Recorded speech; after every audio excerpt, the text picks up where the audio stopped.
बस गए, घन इश्क के बरस गए। क्या बात है। उस मेहरबां के नाम के अब इश्क में अटक गए। क्या बात, वाह वाह। कॉमेडी के वीडियोस देखने के लिए हमारे चैनल को लाइक और सब्सक्राइब करें।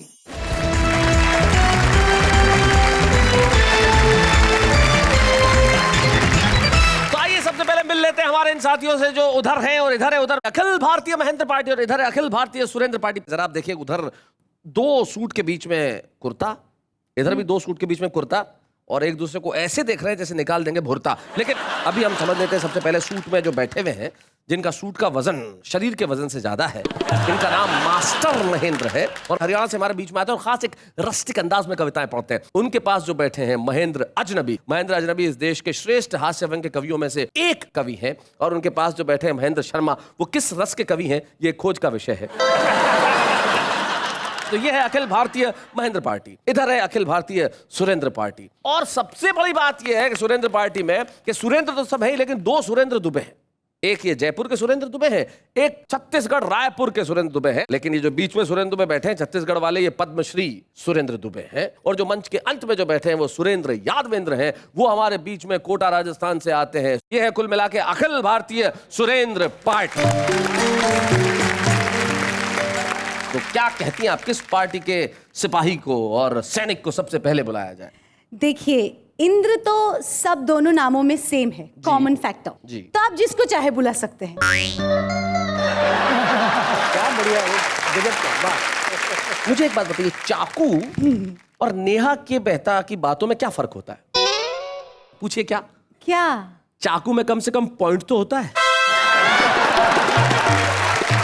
खैर, अभी हम आगे बढ़ते हैं और सबसे पहले शुरुआत करते हैं अखिल भारतीय महेंद्र पार्टी के महेंद्र।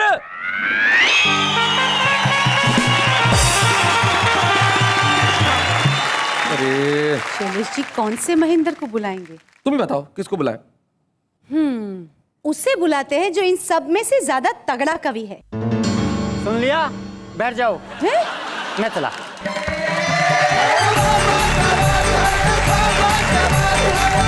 मैं विरोधी पार्टी वालों को बताना चाहता हूँ कि ये हड्डियों का ढांचा भी स्टील का काम करेगा। ये हड्डियों का ढांचा भी स्टील का काम करेगा और विरोधी पार्टी के ताबूत में कील का काम करेगा। पहले तो चींटियां खींच ले जाती थी मुझको 4 पाई से, आजकल कोई भी खींच नहीं सकती है मुझको 4 पाई से। अच्छा, क्योंकि सारी डरती है मेरी मोटी लुगाई से। एक दिन मैंने पत्नी को कहा, अच्छा, वजन के हिसाब से किराया लगे मैं दुनिया का सबसे खुशनसीब आदमी होऊंगा। कहने लगी कि जिस दिन वजन के हिसाब से किराया लगने लग जाएगा उस दिन तेरे को बस में कौन बिठाएगा। बहुत अच्छे। कहने लगी तू बस अड्डे पे खड़ा रह जाएगा, बसों पे तख्ती लगा दी जाएगी, जिन सवारियों का वजन 20 किलो है कृपा वो ना चढ़े। और भाई साहब, एक बात मैं आपको और बताना चाहूंगा। मुझे देखकर लोग सोचते हैं कि इस आदमी ने किसी का कुछ नहीं खाया होगा। और इधर देखिए महेंद्र अजनबी को, इसे देखकर लगता है इसने किसी का कुछ नहीं छोड़ा होगा।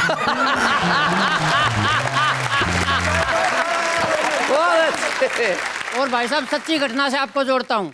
कल एयरपोर्ट पे गया, मैंने कहा भाई साहब बम्बई का क्या भाड़ा लोगे? अच्छा। बोले जी 5000 रुपये लगेंगे, 20 किलो सामान फ्री है। मैंने कहा भाई मेरे को तो सामान में बिठा ले चलो। और भाई साहब, आपको एक कविता सुना रहा हूँ। कविता का शीर्षक है कवि 60 श्रोता 8। अच्छा, कवि 60 श्रोता 8। एक कवि सम्मेलन की बात, कवि पहुंच गए पूरे 60, श्रोता आए केवल 8। ओहो। जब श्रोताओं को पता चला कि 60 कवि कविता सुनाएंगे, भारी उत्पात मचाएंगे, एक एक श्रोता के जिम्मे 7.5 कवि आएंगे। तो श्रोता बोले यार यहाँ रह के क्या करेंगे, मरना तो वैसे भी है, चलो किसी तालाब में डूब के मरेंगे। बहुत अच्छे। 3 श्रोता पागल हुए, 2 हुए बेहोश, मगर एक श्रोता को जरा भी नहीं था अफसोस। सबसे खुश नजर आ रहा था, कवि सम्मेलन शुरू होने से पहले ही तालियां बजा रहा था। अच्छा। मैंने कहा भाई तू सच्चा कविता प्रेमी है, तभी तो इतना खुश नजर आ रहा है। बोला ये बात नहीं है, मुझे तो 100 रुपये देके सैलेस लोड डाला रहा है। और हमारे देश में तो भाई साहब चोर भी कम नहीं है जी। यही मेरी इस कविता की थीम है अच्छा। कि चोर की दाढ़ी में तिनका, ये मुहावरा है जिनका, वो वक्त के साथ चल सकते हैं, चाहे तो अपना मुहावरा बदल सकते हैं। अच्छा। क्योंकि आजकल के चोर तो ऐसो आराम में पलते हैं, जमाने के सामने गाड़ियों में चलते हैं। बहुत अच्छे। तिनका घुस जाए ऐसी गाड़ी ही नहीं रखते, और यदि तिनका घुस भी गया तो आजकल के चोर दाढ़ी ही नहीं रखते। क्या बात है, वाह वाह वाह वाह। भाई सुरेंद्र दुबे जी, आप अकेले हैं जिनकी दाढ़ी है इन छह के बीच में, आप कुछ कहना चाहते हैं? मैं वो नहीं हूँ, ये जिक्र कर रहे हैं जिनका, पर आप बीच में बोल गए। इसे कहते हैं चोर की दाढ़ी में तिनका। बहुत अच्छे। एक छोटी सी कविता। कविता का शीर्षक है वजन तोल मशीन। अच्छा, वजन तोल मशीन। कि बस अड्डे पे लगी वजन तोल मशीन पर जैसे ही मैं चढ़ा, रुपया डाला, बटन दबाया, एकदम चौक पड़ा। अच्छा। यह देखकर मेरा सिर चकराया, पर्ची पे मेरा वजन 186 किलो आया। ओहो। जब मशीन ऑपरेटर को यह बात बताई तो एक नई बात सामने आई। उसने बताया, भाई साहब जब इस मशीन पे कोई 20 किलो की वस्तु चढ़ जाती है तो ये फिर उसका नहीं, ये अपना वजन बताती है। अरे बहुत अच्छे। मैंने कहा भैया वो दूसरी मशीन खड़ी है, वो तो कुछ बड़ी है। बोला ये तो वर्षों से खराब पड़ी है। एक दिन इस पर सुरेंद्र दुबे चढ़ गए थे, उसी दिन इनके पुर्जे उखड़ गए थे। सुरेंद्र दुबे मशीन की ऐसी हालत कर गए, आजकल तो इसे कबाड़ी लेने से भी मुकर गए। वो जब भी आते हैं मशीन के पास, ये झड़पड़ाती है और दूर से ही ओवरलोड की पर्ची पकड़ाती है। और भाई साहब 3 लाइनें देखिए, देश के हालात की बात करता हूँ। कि मुन्नी बदनाम हुई उसका हंसना नहीं जाता, मुन्नी बदनाम हुई उसका हंसना नहीं जाता, शीला जवान हुई उसका बचपना नहीं जाता, और पप्पू पास हो गया उसे कखा नहीं आता। एक कविता है वो आपको सुना रहा हूँ, बेलन। ओहो। कि हवाएं क्या बिगाड़ लेंगी मेरा सब कुछ बिगड़ गया। आहा, भाई वाह, क्या कॉन्फिडेंस है। हवाएं क्या बिगाड़ लेगी मेरा, सब कुछ बिगड़ गया। हवाएं क्या बिगाड़ लेंगी मेरा सब कुछ बिगड़ गया, बेलन की मार सहते सहते कचुम्बर लिगड़ गया। क्या करुणा है। आहा। और यही थीम है भाई साहब, देखिए हर शहर में, हर वादी में बेलन के उग्रवादी ने मचाई घोर तबाही है, ये नई पकड़ में आई है। घातक हथियार है लेकिन हथियारों में नाम नहीं आता, जब भाई पिटे रसोई में भाई भी काम नहीं आता। जब भाई पिटे रसोई में भाई भी काम नहीं आता। बेलन से पिट के आते हैं, रोते हुए क्लिनिक जाते हैं, वहां भी जुबान न खुलती है, खुद को रपट के गिरा बताते हैं। अब बेलन नहीं आना चाहिए पत्नी के अधिकारों में, अब बेलन नहीं बिकना चाहिए बस्ती के खुले बाजारों में, बेलन पर बैन लगेगा कब, पतियों को चैन मिलेगा कब। क्या बात है, वाह वाह वाह। जब बेलन पर बैन लगेगा, पतियों का होगा दिल आबाद, तभी सारे मिलके चिल्लाएंगे हम बेलन से है आजाद, हम बेलन से है आजाद। बहुत बढ़िया, बहुत अच्छा।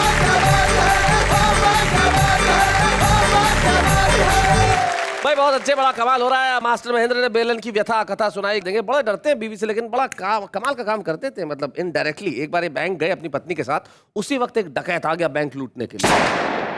डकैत ने बैंक लूटा और क्लर्क को देखा कि तूने मुझे लूटते हुए देखा है? उसने कहा हाँ। उसने उसको गोली मार दी। घूमा इनकी तरफ और बोले तुमने मुझे लूटते हुए देखा? मास्टर महेंद्र बोला मैंने नहीं जी, मेरी लुगाई ने देखा है। ये होता है इनडायरेक्टली काम कर देना। तो हम इनडायरेक्टली काम करना आप छोड़ते हो, डायरेक्टली उसे बुलाते हैं जो कि कई डायरेक्शन से कविताएं लिखते हैं। और अखिल भारतीय महेंद्र पार्टी के आज के हमारे एक बड़े सिपाही है महेंद्र शर्मा।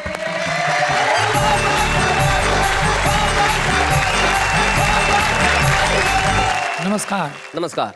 चेतावनी। अच्छा, हमारे पार्टी के नेता को इस तरह घूर घूर देख रहे हो, निपटा देता हूँ। हाँ निपटा दो। सुरेंद्र पार्टी का एक नेता मंच पर चढ़कर बोला, खोल आदर्शों का झोला, मेरे देश में अत्याचार, अनाचार, व्याभिचार, भ्रष्टाचार, नशीले पदार्थों का अंधकार गुप्त है, प्रशासन बहरा है, लंगड़ा है, चुप है, मेरा देश किधर जा रहा है? मेरा देश किधर जा रहा है? सामने से भीड़ से एक व्यक्ति बोला, देश तो यही है पर तू कहीं जरूर जा रहा है। देश तो यही है पर तू कहीं जरूर जा रहा है, लगता है कुछ लेके आ रहा है। नेता बोला, लोग मेरे भाषण पर हंस रहे हैं। तभी दूसरा बोला, भाषण पर नहीं, आपके कुर्ते पर हंस रहे हैं। वो बोला कुर्ते में ऐसा क्या कर रखा है? बोला शीशे में जाके देख, उल्टा पहन रखा है। बहुत अच्छे। एक टुकड़ा और देना चाहता हूँ जी सुनिए। इस वाक्य को समझो, तुम इनके टुकड़ों पे पल रहे हो। सुनाना चाहता हूँ, सुनिए जी। एक व्यक्ति मंच पर बैठा लोगों को बुला रहा था, अपना जूता अपने सर पर ही घुमा रहा था। अच्छा। पास खड़े एक व्यक्ति से हम बोले इसका ये सांस्कृतिक कार्यक्रम कब से चल रहा है? हाँ। वो बोला तुझे क्या खल रहा है? ये ना ही किसी फिल्म का सीन है और ना ही फिल्म का अभिनेता है। असल में चुनाव में हारा हुआ ये एक बहुत बड़ा नेता है। अच्छा। असल में चुनाव में हारा हुआ ये एक बहुत बड़ा नेता है और ये जूता और कुछ नहीं, इनका चुनाव चिन्ह है। अगले चुनाव में भी ये लाभ उठा जाएगा। जीत गया तो जनता पर और हार गया तो खुद पर जूता बजाएगा। खुद पर जूता बजाएगा, खुद पर जूता बजाएगा। वैसे महेंद्र भाई, देश के लोग जो जनता है बेचारी तड़प रही है और जूता हाथ में लेना चाहती है। ऐसा ही हुआ एक बार, लंबी लाइन लगी हुई थी राशन की दुकान पे, मिलता ही नहीं आसानी से। इतनी लंबी लाइन लगी हुई थी कि आदमी बोले यार मैं इस विभाग के मंत्री को घर जाके जूते मार के आता हूँ। वो निकला और 1.5 मिनट में वापस आ गया। तो लोगों ने पूछा इतनी जल्दी जूते भी मारा है? बोले नहीं नहीं, वहां जूते मारने के लिए इससे भी लंबी लाइन। ये हालात है इस देश के साहब, लेकिन आप क्या कहना चाहते हैं? एक डॉक्टर का क्लिनिक पर बोर्ड पर लिखा था रात का डॉक्टर। अच्छा। हमने हमने पूछा लोग आपको रात का डॉक्टर कहकर क्यों पुकारते हैं? वो बोला दिन में मक्खियां और रात को मरीज मारते हैं। बहुत अच्छा। देखिए ये दोनों पार्टी के नेता हैं, दरअसल में ये मुसीबत है जी। 3 मुसीबत इधर, 3 मुसीबत इधर और 3 मुसीबत इनके घर पे, 3 मुसीबत इनके घर पे। यानी 3 मुसीबत इधर, 3 मुसीबत, 6 मुसीबत के लिए आप कह रहे हैं। और उस मुसीबतों की बात कर रहा हूं जो अदृश्य है लेकिन मैंने देखी। सुनाइए। हाय शर्माऊं, क्या स्वर है, वाह। शर्मा हूं। अरे वाह, महेंद्र शर्मा जी बहुत अच्छे। हाय शर्मा हूँ। मस्ती से सुनिए। हाँ। हाय शर्माऊं किस किस को बताऊं, ऐसे कैसे मैं सुनाऊं सबको कि मेरे 6 घर वालियां, 6 घरवालियां।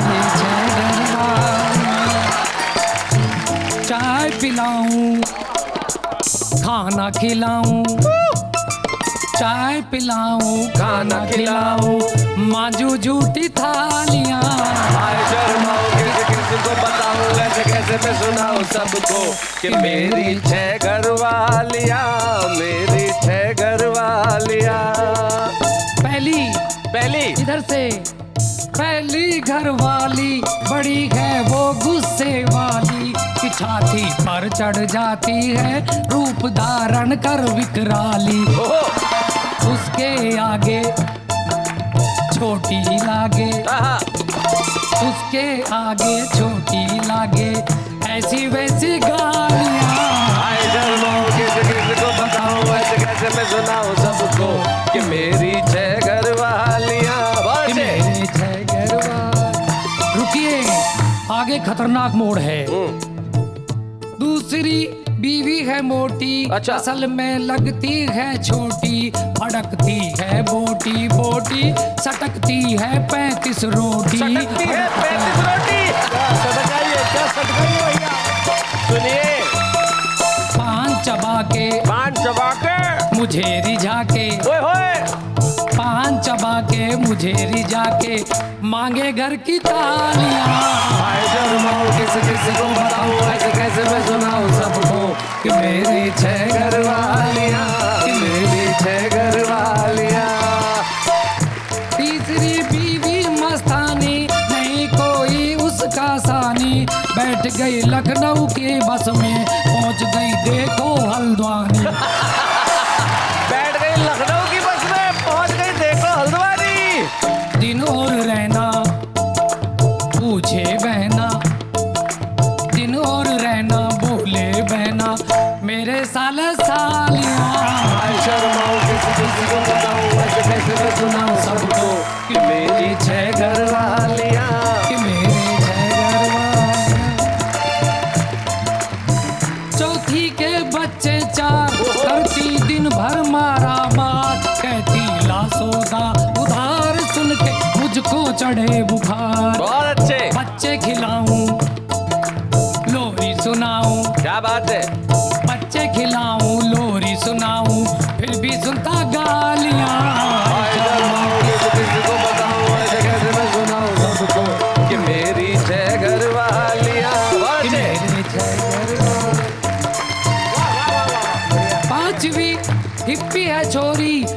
भी हिप्पी है छोरी कि इंग्लिश में बोले गोरी, मांगती नोटों की बोरी, मैं कहता हूँ आई एम सॉरी। भाई हमारे वो दम मारे, भाई हमारे वो दम मारे, पीवे मद की प्यालियां। किसी को बताऊं ऐसे कैसे मैं सुनाऊं सबको कि मेरी छह घरवालियां। अब सुनिए छठी का दूध याद आ जाएगा। छठी का मत ना पूछो हाल, उसकी ऊँटनी सी चाल, खाती नित्य निरंतर माल, हो गई गेंडे जैसी खाल। बड़ी चटोरी है वो गोरी, बड़ी चटोरी है वो गोरी, मेरा क्या दिवालिया। भाई शर्माऊं किसी को बताऊं ऐसे कैसे मैं सुनाऊं सबको कि मेरी छह घरवालियां, मेरी छह घरवालियां। ये 6 फेरे थे।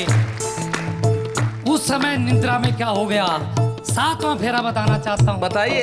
सुनिए साहब। मुसीबत हमने जो ला दी, देख ली सबने बर्बादी, ठीक नहीं होती आजादी, एक से ही करना शादी। क्या बात है? ठीक नहीं होती आजादी, एक से ही करना शादी। जीवन साथी दिया हो बाती, जीवन साथी दिया ओ बाती, लाते हैं खुशहालियाँ। भाई शर्माऊं किसी को बताऊं ऐसे कैसे मैं सुनाऊं सबको कि मेरी छह घरवालियां, मेरी छह घरवालियां। बहुत अच्छे। जो कुछ भी है साहब, 6 घरवालियां, अगर घरवालियां ज्यादा हो तो बच्चे भी ज्यादा होते। आदमी के थे 12-13, किसी के घर खाने पे गया तो सबको ले गया। तो सामने वाले ने देखा, बोले रे इतने आपको लज्जा नहीं आई? बोले नहीं, उसके एग्जाम है। लेकिन हमारे बीच में एक ऐसा लज्जाशाली व्यक्तित्व बैठा है जिसे अपने बदन को विशाल करते हुए कतई लज्जा नहीं आती। जितना आकार वो खुद के शरीर को दे रहा है, उतना ही आकार लोगों को दे रहा है, क्योंकि वो इतना हंसाता है कि लोगों में खून बढ़ जाता है। आइए महेंद्र राज रवि।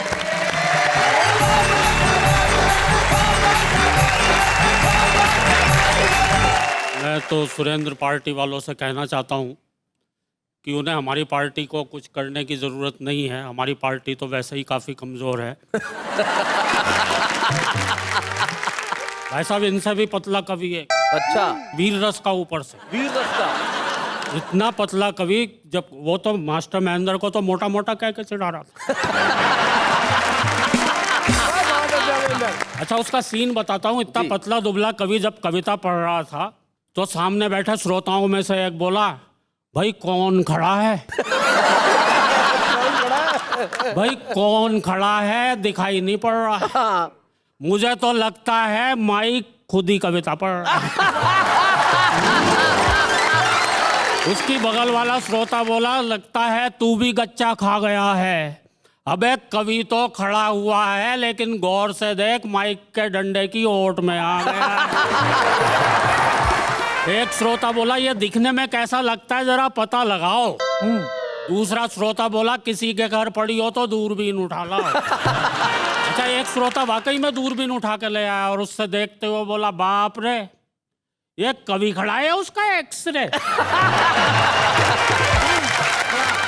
शैलेश भाई, अचानक वो कवि बड़ी जोर से थरथराया। ऐसा लगता था जैसे मिर्गी का दौरा आया। एक श्रोता बोला, इसे जूता सुंघाओ। दूसरा बोला, गरम गरम दूध पिलवाओ।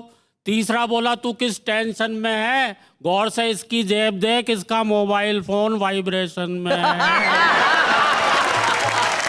बहुत बढ़िया महेंद्र। शैलेश भाई, मुझे पिछले दिनों आत्महत्या करने का शुभ अवसर प्राप्त। शुभ अवसर? खैर मित्रों, जिस दिन हम आत्महत्या करने निकले तो मोहल्ले के सारे लोग खुशी खुशी हमें विदा करने निकले। ऐसे टाइम में लोग सलाहें देते हैं। अच्छा, ऐसे सलाहें दे रहे थे जैसे बहुत बड़े आत्महत्यारे रहे हों। आत्महत्यारे, बहुत अच्छे। एक बोला, भैया ठीक ठीक तरीके से कर लियो, क्योंकि आत्महत्या के विषय में हमारी बुद्धि ये बताती है कि यदि ये एक बार ठीक ठाक कर ली जाती है तो दोबारा करने की नौबत नहीं है। बहुत बढ़िया। एक बोला, जाके किसी नदी में कूद जा। मैंने कहा यार नदी में कूद जा, नदी से तो मेरा दिल बहुत घबराता है क्योंकि मुझे तैरना ही नहीं आता है। वो बोला तैरना नहीं आता है इसीलिए तो कह रहा हूँ नदी में कूद जा। एक बोला फांसी खा लो, नीचे कुर्सी रखो, ऊपर फंदा डालो। मैंने कहा यार पर एक बात मेरी भी मानना, गर्दन में तो मेरी दर्द होगा, फंदा डालना तो मेरी कमर में डाल। एक बोला इसे चूहे मार दवा खिलवाओ। दूसरा बोला क्यों यार इसका मजाक बना रहे हो, एक हाथी को चूहे मार दवा खिलवा। एक बोला इसे किसी कवि सम्मेलन में ले जाओ और ऐसा करो इससे कविताएं मत पढ़ो। एक बोला अबे सोच क्या रहा है, जाके किसी नदी में ही कूद जा, कम से कम इस बहाने नहाना तो हो जाए। क्योंकि आत्महत्या करने के बाद तो पता ही नहीं कब नहाया। खैर साहब मैं नदी की ओर चला, सबसे पहले फुटे से पानी नापा, पर पानी था कि उसने फुटे को ही नहीं ढांपा। अच्छा। मैंने सोचा इतने से पानी में कैसे कूदा जाएगा। इस बार हमारी अंतरात्मा से आवाज आई कि तुम कूदो तो सही, तुम्हारे लिए तो चुल्लू भरी काफी। खैर शैलेश भाई जैसे ही मैंने कूदने को कदम बढ़ाया, पीछे से एक हाथ आया, फिर हाथ का मालिक आया। हाथ का मालिक आया, बहुत अच्छे। वो भी एक उम्मीदवार था, उसे भी यही बुखार था। बोला कर तो रहे हो पर क्या पहले कभी की है? मैंने कहा नहीं तो। मैंने कहा और आपने? बोला हाँ मैं तो 40वीं बार कर रहा हूँ। बहुत कोशिश की है फिर भी नहीं मर रहा। मैंने कहा 40वीं बार? लगता है आप तो काफी खानदानी आत्महत्यारे हैं। वो बोला दोस्त तुम नहीं जानते, मैंने इस जीवन में, हाँ इसी जीवन में एक नहीं दो नहीं कई की हैं आत्महत्याएं। किसे किसे बताएं, आत्महत्या तो तब की थी यार जब इस जीवन में, हाँ इसी जीवन में झूठ बोला था पहली बार। वाह वाह वाह वाह, बहुत अच्छे। जब चोरी की थी पहली बार, जब रिश्वत ली थी पहली बार तो दोस्त मैं खुद से ही डर गया था, सचमुच उसी दिन मर गया। क्या बात, वाह वाह। पहली बार तो दोस्त मैं खुद से ही डर गया था, सचमुच उसी दिन ही मर गया था। तब भी की थी जब बेची थी नकली दवाएं, मिलावटी चीजें, नकली शराब, कितनों का उजाड़ा सुहाग। दोस्त मैं जिंदा कहाँ हूँ, मैं तो मर चुका हूँ, अपनी ही नहीं अपनी आत्मा की भी हत्या कर चुका। क्या बात है, वाह वाह। अपनी ही नहीं अपनी आत्मा की भी हत्या कर चुका हूँ। मैं अपनी मौत से बहुत बहुत पहले मर चुका हूँ। इतना कहे वो वहाँ से गायब हो, न जाने किधर गया। और दोस्तों उसकी बातों का मर्म समझकर मैं खुद भी मर गया। हाय हाय हाय, खुद भी क्या बात है, वाह वाह।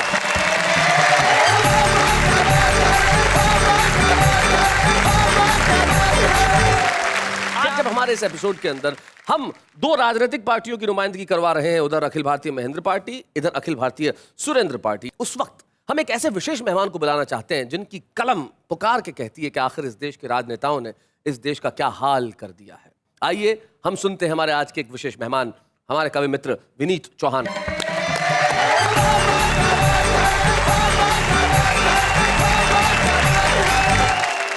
जब भारत आजाद नहीं था तब इतना बर्बाद नहीं था। क्या बात है, क्या बात। 67 साल के बाद जब इस मुल्क में हमारे ही सैनिकों के सर कट के आने शुरू हो गए और हमारी आंखों में लाल डोरे न उभरे, हम शांति के कबूतर उड़ाते रहे, तो मुझे लगा इस मुल्क में गुरु गोविंद सिंह के बाज उड़ाने का वक्त आ चला है। क्या बात। मैं वहीं से अपनी बात शुरू कर रहा हूँ जहाँ से देश की राजनीति खामोश होती है कि कब तक हम दोहराएंगे इस कायरता की भाषा को, कब तक हम ढोते जाएंगे हिंसा की परिभाषा को, कितना शीश झुकाएंगे हम आतंकी दरवाजों पर, कब तक मौन रहेंगे बोलो दिल्ली के आदेशों पर। अब तो उसने वीर जवानों के सर बढ़कर काट लिए और हमारे बड़बोलेपन के सब बाजू छांट दिए। तो फिर हमको भी उसकी ही सीमा तक बढ़ जाने दो, तो फिर हमको भी उसकी ही सीमा तक बढ़ जाने दो। अब तो आतंकी अड्डों तक सेना को चढ़ जाने दो, तो आतंकी अड्डों तक सेना को चढ़ जाने दो। कहाँ की सेनाएं कैसे चढ़ती? जब राजनीतिक गलियारों से बेहुदे बयान शुरू आने हुए कि वो तो सेना में भर्ती ही मरने के लिए होते हैं, तो मुझे लगा इस मुल्क के नेताओं पर कुछ कहना चाहिए कि तुमको फर्क नहीं पड़ता है उनके मरने जीने में, जो संगीने झेल रहे थे अपने नंगे सीने पे। तुम तो छिपकर बैठ गए थे संसद के तहखाने में, तुम तो छिपकर बैठ गए थे संसद के तहखाने में। हमने 8 शेर खोए तब चंद सियार बचाने में, हमने 8 शेर खोए तब चंद सियार बचाने में। मैंने उत्तर दिया उन नेताओं को जिन्होंने कहा कि 10 लाख रुपए देकर विधवाओं के सिंदूर की कीमत लौटा दी है। वो 4 लाइन शायद आपको सर्वाधिक पसंद आए कि तुमने 10-10 लाख दिए हैं सैनिक की विधवाओं को, सोचा कीमत लौटा दी है वीर प्रसूता माओं को, यानी कीमत लौटा दी है वीरों की विधवाओं को। लो मैं 20 लाख देता हूं तुम किस्मत के हेटों को, लो मैं 20 लाख देता हूं तुम किस्मत के हेटों को। हिम्मत हो तो मंत्री भेजें लड़ने अपने बेटों को, हिम्मत हो तो मंत्री भेजें लड़ने अपने बेटों को। एक कविता विशेष मुझे लगता है आज के दिन मुझे कहनी चाहिए। जब हमारे सैनिक लड़ रहे होते हैं तो उनकी भाषाएं क्या होती हैं सीमाओं पर। मैं एक सैनिक की चिट्ठी पढ़ता हूं जो मुझे सर्वाधिक प्रिय कविता है। सुनाओ विनीत। कि मां तुम्हारा लाडला रण में अभी घायल हुआ है, क्या बात है। मां तुम्हारा लाडला रण में अभी घायल हुआ है, पर देख उसकी वीरता खुद शत्रु भी कायल हुआ है। रक्त की होली रचाए मैं प्रलय कर दिख रहा हूं, मां उसी शोणित से तुमको पत्र अंतिम लिख रहा हूं, मां उसी शोणित से तुमको पत्र अंतिम लिख रहा हूं। युद्ध था भीषण मगर न इंच भी पीछे हटा हूं, मां तुम्हारी थी शपथ मैं आज इंचों में कटा हूं, मां तुम्हारी थी शपथ मैं आज इंचों में कटा हूं। एक गोली वक्ष पर कुछ देर पहले ही लगी है, मां कसम दी थी जो तुमने आज मैंने पूर्ण की है। तो छा रहा है सामने लो आंख के आगे अंधेरा, पर उसी में दिख रहा है मां मुझे नूतन सवेरा। कह रहे हैं शत्रु भी मैं जिस तरह पैदा हुआ हूं, लग रहा है सिंघनी की कोख से पैदा हुआ, लग रहा है सिंघनी की कोख से पैदा हुआ हूं। तो ये न समझो मां कि मैं चिरनींद लेने जा रहा हूं। ये तो हर किसी ने कहा सैनिक चिर निद्रा में खो गया, मैंने एक पंक्ति में कोई नई बात कही है। ये न समझो मां कि मैं चिरनींद लेने जा रहा हूं, मैं तुम्हारी कोख से फिर जन्म लेने आ रहा हूं, मैं तुम्हारी कोख से फिर जन्म लेने आ रहा हूं। 2 पंक्ति पिता को लिखता है। मेरा मानना है कि वो क्षण सबसे ज्यादा नाजुक होता होगा जब पिता अपने बेटे की अर्थी उठाता होगा कि मैं तुम्हें बचपन में पहले ही बहुत दुख दे चुका हूं और कंधों पर खड़ा हो आसमां सर ले चुका हूं। तुम सदा कहते न थे ये ऋण तुझे भरना पड़ेगा, एक दिन कंधों पे मुझको ले तुझे चलना पड़ेगा। पर पिता वह भार अपना तनिक हल्का कर न पाया, तुम मुझे करना क्षमा मैं पितृ ऋण को भर न पाया, तुम मुझे करना क्षमा मैं पितृ ऋण को भर न पाया।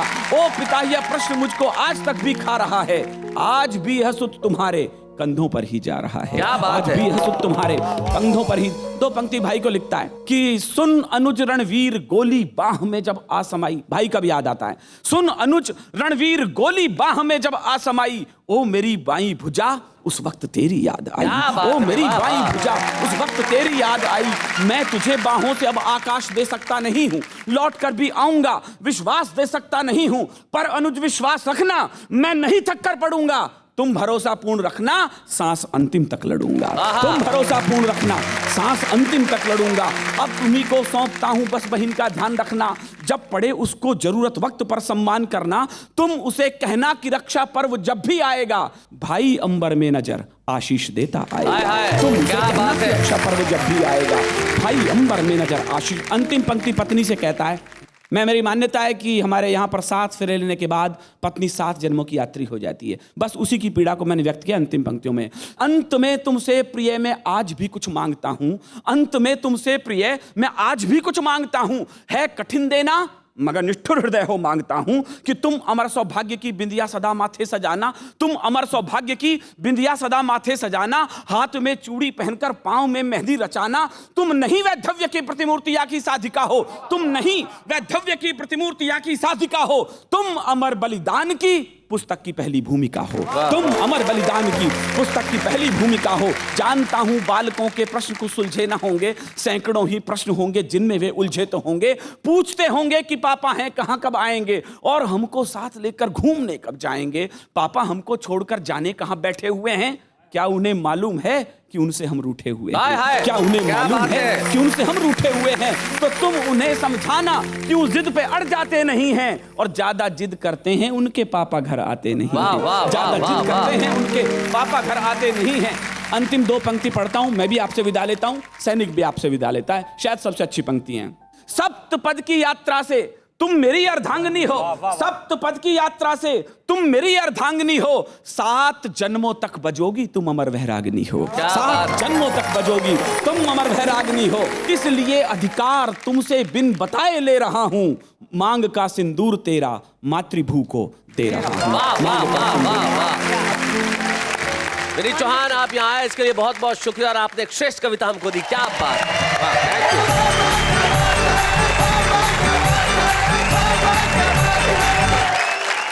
एक एक्स्ट्रा कवि के रूप में हमने हमारे एक एक्स्ट्रा ऑर्डिनरी कवि को आपके समक्ष प्रस्तुत किया जिनका नाम था विनीत चौहान। और अब बारी है हमारा आज के छुपे रुस्तम की। और यकीन मानिए, अखिल भारतीय महेंद्र पार्टी की ओर से छुपा रुस्तम आ रहा है तो उनका नाम स्वाभाविक है कि महेंद्र ही होगा। हमारे साथ है महेंद्र चतुर्वेदी।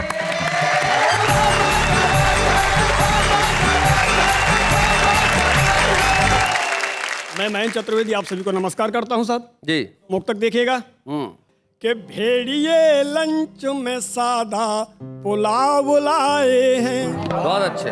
मेमने शेर के हाथों गुलाब पाए हैं, लोमड़ी हाथ जोड़े सबको राम राम करे, लग रहा देश में फिर से चुनाव आए। मित्रों, मैं दरअसल लैंडलाइन के जमाने का हूं जी, और उस लैंडलाइन के युग की व्यथा कथा मैं आपको सुना रहा हूं इस गीत के माध्यम से जी। सुनिएगा सर।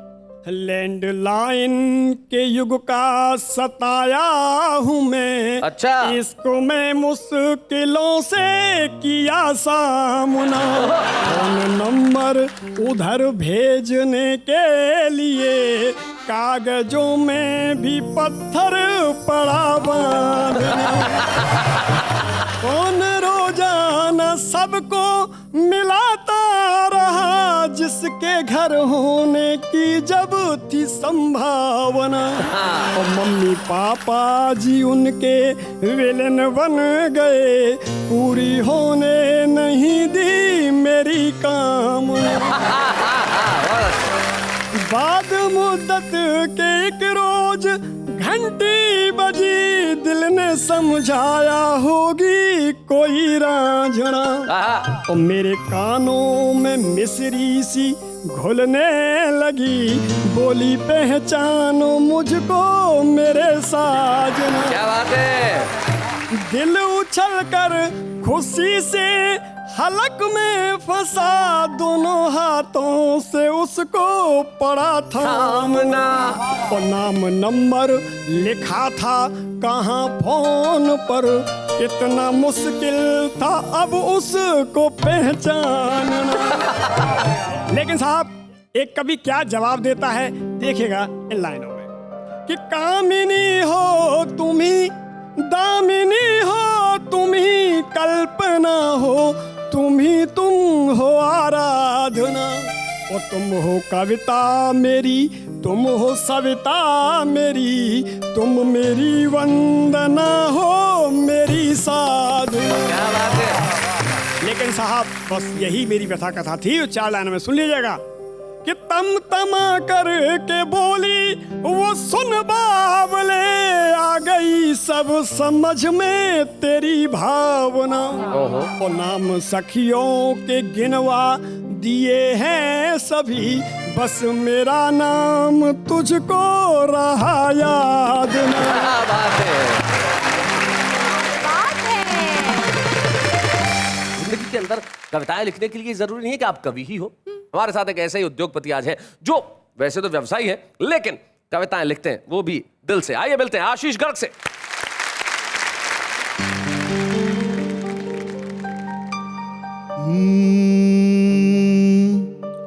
तेरे इश्क की पनाह में मेरी जिंदगी चलती रहे, वो चाहतों के सिलसिले दीवानगी बढ़ती रहे।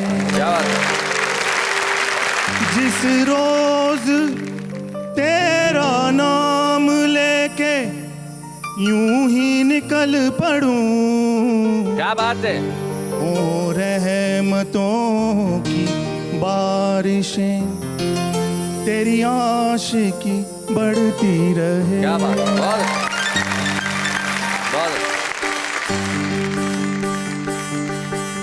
निगाहों में वो बस गए, घन इश्क के बरस गए। क्या बात है। उस मेहरबां के नाम के अब इश्क में अटक गए। क्या बात, वाह वाह। ये काम है जुनून का, उस इश्क में सुकून का। चलते चलो चलते चलो चलते चलो, एक इश्क में चलते चलो। क्या बात है, वाह वाह वाह वाह। एक इश्क में जीते चलो, एक इश्क पे मरते चलो।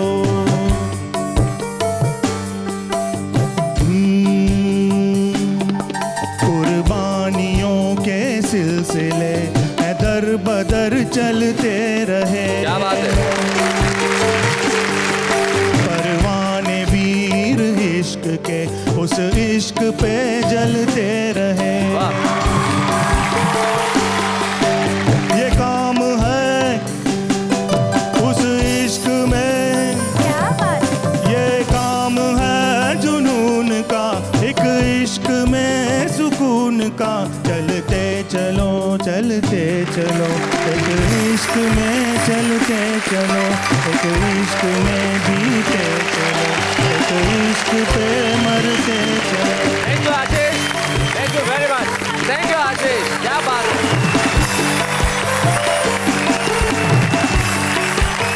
आशीष दत्त ने साबित कर दिया कि जिंदगी की किसी भी राह में आप चले, लेकिन आप चलते चलो तरह के गीत लिख सकते हैं। बहुत खूबसूरत ढंग से उन्होंने सुनाया, लेकिन हम भी चल रहे हैं। सैटरडे चला गया पर सुरेंद्र पार्टी अभी बाकी है। मिलते हैं कल रविवार को, जब सुरेंद्र पार्टी के लोग अपनी ओर से कुछ ना कुछ कहेंगे और आप कहेंगे वाह वाह क्या बात है।